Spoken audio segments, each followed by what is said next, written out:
नमस्ते साथियों। आज @NRM वाला चैनल में हम लोग बात करेंगे कि जो जिस घर में हम लोग रहते हैं या बिल्डिंग किसको कहते हैं, वो बिल्डिंग में ऐसी कौन सी टर्मिनोलॉजी होती है जिसका उपयोग इंजीनियर्स या फिर बड़े कॉन्ट्रैक्टर करते हैं। और कई दफ़ा ऐसा होता है कि हम लोगों को उसके बारे में पता नहीं होता है। तो आज जो है हम लोग बिल्डिंग से रिलेटेड हम जो है टर्मिनोलॉजी की बात करेंगे। तो सबसे पहले आपने देखा होगा कि कोई भी जो है आपका घर जो होता है उसका दो तरीके के स्ट्रक्चर होते हैं। एक तो ये है कि जैसे आप कोई कॉलम बना रहे हैं, वो कॉलम के नीचे जो है आप फुटिंग अगर डालते हैं इस तरीके की, तो ये जो है ये इसको बोलते हैं फुटिंग या फाउंडेशन बोलते हैं। तो इसमें अलग अलग तरीके के फाउंडेशन होते हैं, जिसमें हम लोग सेलो फाउंडेशन या फिर जो है राफ्ट फुटिंग का उपयोग करते हैं। तो ये जो है आपने देखा होगा कि बहुत सारे जब बिल्डिंग का लेआउटिंग होता है, जब लेआउट डलता है, तो सबसे पहले जो है कोई भी बिल्डिंग बनाने से पहले जो है हम लोग उसको जो है प्लानिंग करते हैं, मतलब प्लान बनाते हैं। तो प्लान एक महत्वपूर्ण भूमिका निभाता है, क्योंकि बिना प्लानिंग के अगर आप कोई मकान का निर्माण कर रहे हैं तो आप देखते हैं कि वैसे ही भारत जो है कई लोग जो है राय मुफ्त में देते हैं। और आप जब बिल्डिंग बना रहे होते हैं तो बोलते अरे आपने ये मकान जो है कॉलम यहाँ नहीं बनाना था, यहाँ पर बनाना था, या फिर ये दीवार यहाँ नहीं बनाना थी, यहाँ पर बनाना थी। तो उस वजह से जो ऑनर होता है, जो मकान बना रहा होता है, उसका दिमाग बिल्कुल एकदम काम करना बंद कर देता है, क्योंकि लोग उसको इतने राय चंद होते हैं जो राय देते हैं, जिसकी वजह से वो अपना मकान जो है जो सोच के साथ बनाने वाला होता है वो बिगाड़ देता है। तो इसके लिए जो है प्लानिंग बहुत ही जरूरी है। तो प्लानिंग के माध्यम से साथियों ये पता चल जाता है कि आपका मकान कितने बाय कितने स्क्वायर मीटर में है, और आप कहां पर कॉलम देने वाले हैं, कहां पर जो है आपका दीवार होने वाला है, कहां पर आपका किचन आने वाला है, कहां पर जो है दरवाजे होने वाले हैं, कहां पर जो है आपका बेडरूम होने वाला है। इस तरीके से जो है पूरा प्लानिंग में हम लोग देते हैं, कहां पर आपका विंडो आने वाला है।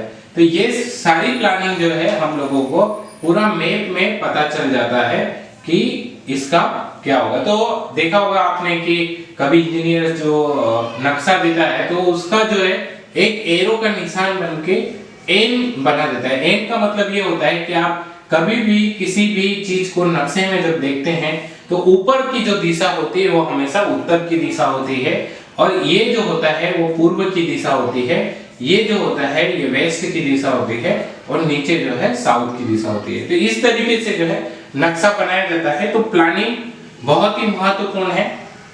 प्लानिंग के बाद में हम जो करते हैं, जिसको हम लेआउटिंग बोलते हैं। कभी कभी आपने देखा होगा कि ज्यादातर लोग चूने का इस्तेमाल करते हैं, कुछ गांव के लोग जो हैं फ्लाई ऐश मतलब राख का उपयोग करते हैं, तो उसको हम जो है लेआउटिंग बोलते हैं। लेआउटिंग करते समय हमको पता चलता है कि कहां पर हमारे घर का कॉलम आने वाला है।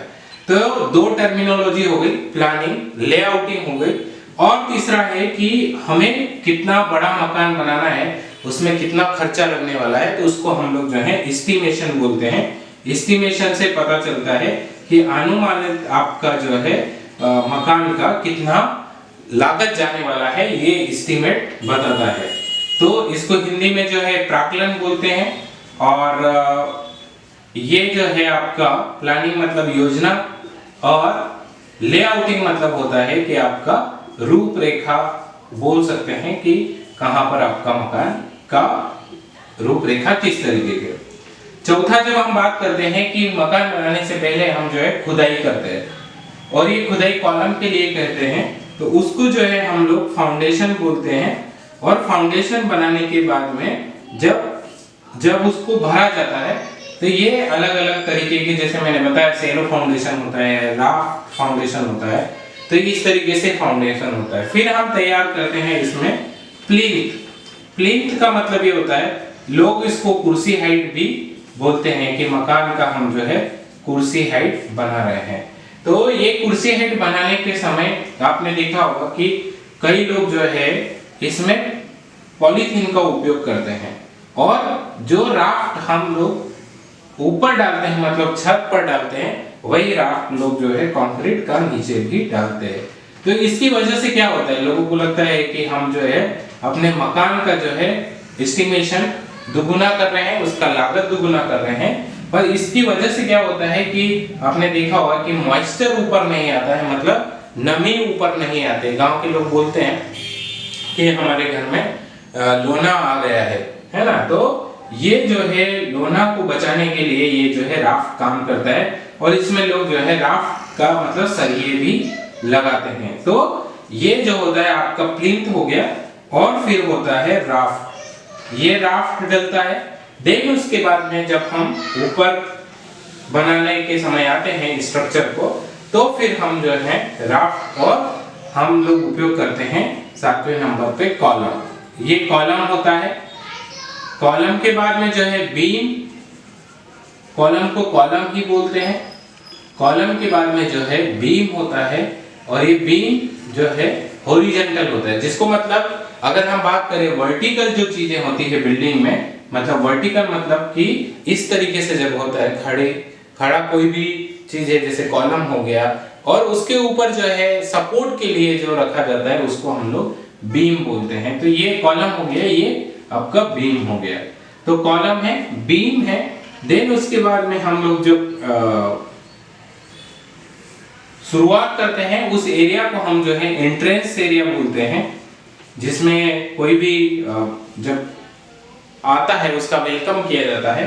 तो ये एंट्रेंस एरिया होता है, और फिर एंट्रेंस एरिया के बाद में जो हमारा घर होता है, जिसको हम लोग बोलते हैं कि वॉल बनती है। वॉल को हम जो है क्या बोलते हैं, दीवार। ये वॉल को दीवार बोला जाता है। और इसके अलावा जो है आपके डोर हो गए, डोर मतलब दरवाजे, या फिर हम इसको दरवाजा, मेन गेट को मेन डोर बोलते हैं, पर इसके बाद जो अंदर लगने वाले गेट होते हैं इसको हम गेट के नाम से जाते हैं, ये गेट बोला जाता है। और विंडो, जो खिड़कियां हम लोग बनाते हैं, ये खिड़कियों को क्या बोला जाता है, विंडो।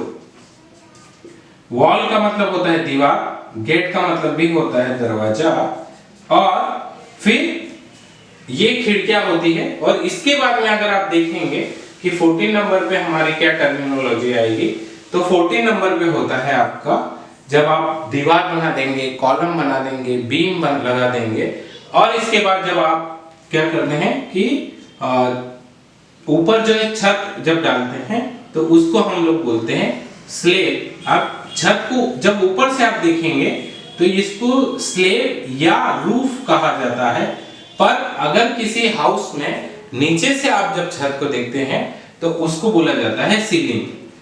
तो कई बार आपने देखा होगा कि जब आप दुकान पर जाते हैं तो बोलते हैं कि फैन चाहिए, तो वो बोलते हैं कि कौन सा फैन चाहिए, तो वो जो होता है बोलते हैं कि हमको सीलिंग फैन चाहिए। तो ये सीलिंग फैन जो नीचे से हम लोग छत को देखते हैं, वो छत जो है सीलिंग फैन होता है, सीलिंग कहलाती है। पर जब मकान को ऊपर से देखा जाता है वो स्लैब होती है, और जब आप इसमें घूम रहे होते हैं तो उसको हम लोग रूफ कहते हैं। और इस तरीके से ही जो है अगर आपका जमीन के अंदर कोई मकान बनता है, या जमीन के अंदर कोई, जैसे मान लीजिए कि कोई स्टोर करने के लिए कोई सामग्री रखता है, या फिर इसके अलावा कोई घास रखने के लिए, या देखा होगा कि आपने तल घर बनाते हैं, तो वो तल घर को क्या बोलते हैं, तो इसको जो है बेसमेंट बोलते हैं, इसको तल घर बोला जाता है, या गर्भगृह भी बोला जाता है। तो ये तल घर होता है।